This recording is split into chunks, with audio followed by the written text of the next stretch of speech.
Hey everyone, my name's Colton, and today I'll be setting up the water bubbler humidifier combo. The water bubbler humidifier combo is used for making ozonated water and performing humidified insufflations. Before we begin, you will need your oxygen source and ozone generator ready to continue with this setup. If you still need to set up your oxygen source or ozone generator, please watch our videos on how to set those up first. For this setup, I'll be using the 500 milliliter water bubbler humidifier combo, but the setup for all the glassware for water will be the same.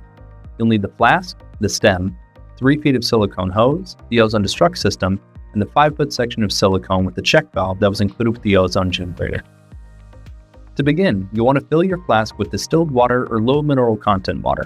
We'll then place the stem into the flask, and at this point we can take the 5-foot segment of silicone tubing with the check valve connector set that's included with the generator and connect this end that has a fitting to the ozone output of the generator.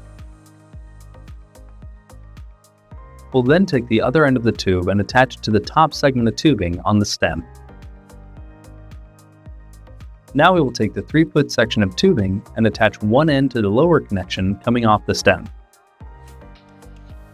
Now take the other end of the silicone tubing and attach it to this fitting on the end of the ozone destruct system. With all these connections attached, your water bubbler is ready to be used. When making ozonated water, you'll have the off on the three-way valve of the ozone destruct system pointed at the fitting that has no tubing attached to it.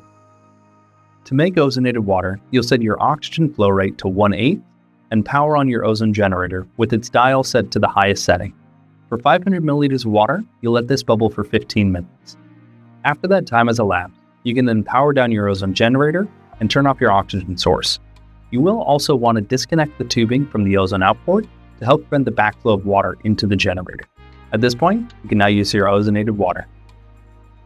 Thanks for watching. Check out our other YouTube videos for more information and be sure to follow us on social media.